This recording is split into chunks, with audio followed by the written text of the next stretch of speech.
आज बात करेंगे एक नए कंटेंडर के बारे में, MG विंडसर EV प्रो के बारे में। MG ने इसको लॉन्च किया है with a bigger battery, longer range और थोड़ा ज्यादा प्राइस। लेकिन क्या ये वर्थ है और कैसे टकराता है टाटा कर्व, महिंद्रा BE6 और Hyundai क्रेटा इलेक्ट्रिक जैसे राइवल्स? चलिए करते हैं एक ऑनेस्ट और सिंपल कंपैरिजन। नमस्ते दोस्तों, मैं हूं श्रृंगार और स्वागत है आपका सही गाड़ी के एक और EV स्पेशल एपिसोड में। सबसे पहले बात करते हैं रेंज और बैटरी की, क्योंकि EVs में यही सबसे पहली चीज होती है जो यूजर्स को इंपैक्ट करती है। MG Windsor EV pro 52.9 kilowatt और बैटरी के साथ आता है और कंपनी क्लेम करती है 449 किलोमीटर की रेंज, मतलब 350 किलोमीटर की रेंज एक्सपेक्ट करना कोई ज्यादा बड़ी बात नहीं है। पर अगर टाटा कर्व EV की बात करें तो इसमें दो ऑप्शंस आते हैं, 45 किलोवाट के और 55 किलोवाट आवर का, जो ऑफर करते हैं 430 kilometre with 45 kilowatt hour battery और 502 किलोमीटर जो कि बड़ी बैटरी के साथ मिलेगा। इसी तरह महिंद्रा BE6 की बात करोगे तो यहां पर भी दो अलग अलग बैटरी के ऑप्शन मिलते हैं। एक तो 59 किलोवाट आवर का है और दूसरा 79 किलोवाट आवर का, और रेंज अगर देखोगे तो इस सेगमेंट में सबसे ज्यादा, यानी कि 59 के साथ 557 किलोमीटर, 557 किलोमीटर और 79 किलोवाट आवर के साथ 683 किलोमीटर की रेंज प्रोवाइड की जाती है। वहीं Hyundai क्रेटा इलेक्ट्रिक की बात करोगे तो 42 किलोवाट आवर और 51.4 किलोवाट आवर बैटरी के साथ रेंज 390 किलोमीटर और 473 किलोमीटर तक की है। तो रेंज के मामले में महिंद्रा BE6 क्लियरली किंग है, बट प्राइस के मामले में थोड़ी सी हाई जाती है। इस वजह से हम विंडसर की तरफ देख सकते हैं। विंडसर इन पूरे कंपैरिजन में साइज वाइज काफी बढ़िया है, लेकिन रेंज के मामले में थोड़ी सी पीछे रह जाती है। बट प्राइस तक जब हम पहुंचेंगे तो आपको पता चलेगा यार, एक बहुत अच्छा चॉइस ही हो सकती है। हालांकि परफॉर्मेंस अगर आप कंपेयर करोगे IC इंजन वाली गाड़ी से EV का, तो आपको हमेशा ज्यादा ही मिलेगा, क्योंकि टॉर्क वगैरह बहुत पीक पे मिल जाते हैं इनिशियली। पर जब EVs को ही कंपैरिजन कर रहे हैं तो भाई कितनी हॉर्स पावर और कितनी टॉर्क किसमें है वो देखना जरूरी पड़ता है।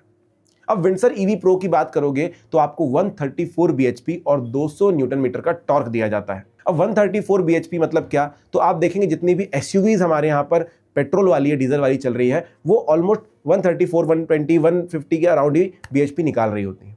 वहीं टाटा कर्व EV की बात करोगे तो 147 bhp और 165 bhp, ये दो अलग ऑप्शन अलग अलग बैटरी के साथ मिलते हैं और टॉर्क 215 न्यूटन मीटर का प्रोवाइड किया जाता है। वहीं महिंद्रा BE6 फिर से सबसे आगे 228 bhp और 282 bhp के ऑप्शन में आती है और टॉर्क 380 न्यूटन मीटर का प्रोवाइड किया जाता है बीस्ट मोड में। और क्रेटा इलेक्ट्रिक 133 bhp और 169 bhp अलग अलग ऑप्शंस में देती है, टॉर्क 255 न्यूटन मीटर का है। तो कंपैरेटिवली आपको दिखाई दे रहा होगा कि यहां पर भी थोड़ी सी पीछे रह जाती है विंडसर EV प्रो। तो अगर आपको परफॉर्मेंस चाहिए, महिंद्रा BE6 सबको पीछे छोड़ देता है।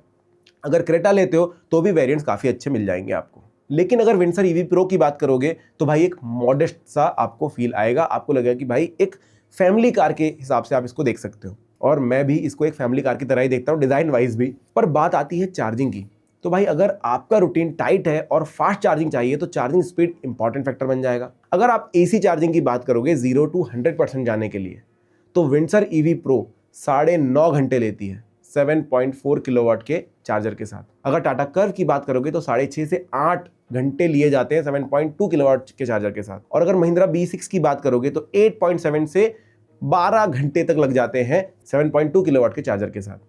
क्रेटा इलेक्ट्रिक फास्टेस्ट है, 4 से 4.5 घंटे में अपने 11 किलोवाट के चार्जर के साथ ये पूरी तरीके से चार्ज कर देती है।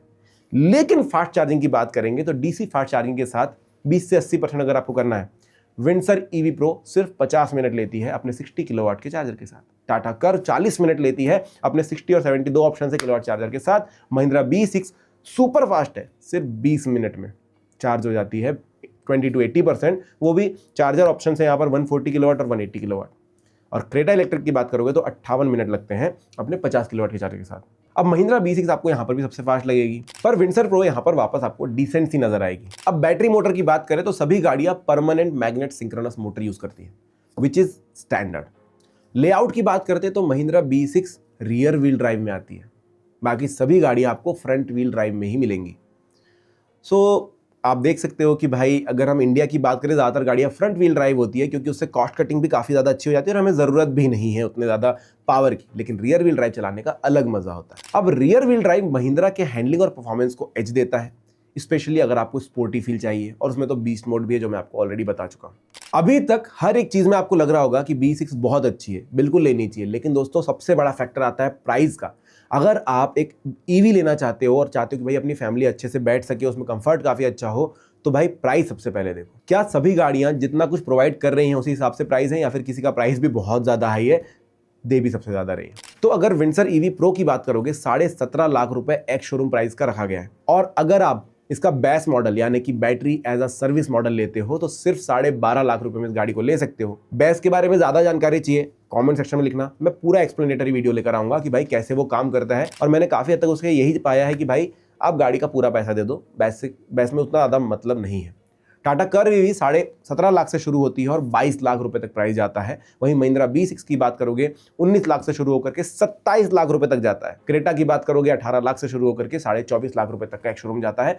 अब आप मुझे बताइए कि B6 अगर आप बहुत बड़ी कॉम्पिटिटिव देख रहे थे तो क्या प्राइस के हिसाब से वो सही है? तो प्राइस वाइज भाई विंडसर ईवी प्रो थोड़ा अफोर्डेबल लगता है। फिर भी अगर आप बेस मॉडल को ट्राई करना ही चाहते हो तो यहाँ पर आपके सिविल स्कोर को चेक किया जाता है, आपकी लोन क्रेडिबिलिटी को चेक किया जाता है, उसके हिसाब से आपको बैटरी का जो है रेंटल पटाना पड़ता है हर महीने, और 5-6 साल बाद जो है बैटरी आपकी हो जाती है। लेकिन आप अगर EMI पर कार ले रहे हो तो फिर वो EMI में मर्ज नहीं होती, अलग अलग 2 EMI आपको पटानी पड़ती है, तो फिर वो आप देख सकते हैं। और अगर आपको अच्छी रेंज चाहिए और सब कुछ चाहिए सभी गाड़ियों में, तो यहाँ पर फिर से विंडसर ईवी प्रो थोड़ा बेटर फील कराता है, क्योंकि बाकी सभी गाड़ियों में बड़े रेंज के लिए आपको बड़े वेरिएंट्स पे जाना पड़ता है, इसमें बड़ा खर्चा है। तो टोटल कहानी का सार ये है कि विंडसर ईवी प्रो एक प्रैक्टिकल ईवी है विथ डिसेंट रेंज, सही प्राइसिंग और MG की ट्रस्टेड बैकिंग। लेकिन अगर आपको बेस्ट इन क्लास परफॉर्मेंस या लॉन्गेस्ट रेंज चाहिए तो महिंद्रा B6 से टाटा कर्व की तरफ आप जा सकते हो, थोड़े से बजट को बढ़ाकर। अब ये तो बात हो गई कि आपको कौन सी गाड़ी लेनी चाहिए, लेकिन मैं ये भी सोचता हूं कि विंडसर ईवी प्रो किसको लेना चाहिए, किसको ध्यान में रख करके बनाई गई होगी ये गाड़ी। प्रैक्टिकल ज़्यादा लगती है तो ये गाड़ी बनाई गई भैया जो लोग सिटी ड्राइविंग करते हैं, ज़्यादातर डेली कम्यूट के लिए इस्तेमाल करते हैं, थोड़ा बहुत लॉन्ग टर्म कर लेते हैं, लेकिन वो भी 200-300 किलोमीटर के अंदर ही, और अच्छी खासी रेंज भी चाहते हैं और कंफर्ट बढ़िया चाहते हैं। अब अगर जिनको परफॉर्मेंस या पावर ज़्यादा चाहिए या फिर फास्ट चार्जिंग चाहिए, लॉन्ग डिस्टेंस ट्रेवल चाहिए, तो फिर B6 उनके लिए एक बेटर ऑप्शन होता है, कर्व बेटर ऑप्शन हो जाता है। अब आप मुझे बताइए कि इन सब में से सबसे अच्छी ईवी आपको कौन सी लगी और सबसे प्रैक्टिकल कौन सी लगी, कमेंट्स करिए। और ऐसे ही सॉलिड कंपैरिजन के लिए चैनल को सब्सक्राइब भी कर ही लीजिए। मिलते हैं अगले वीडियो में, तब तक के लिए धन्यवाद।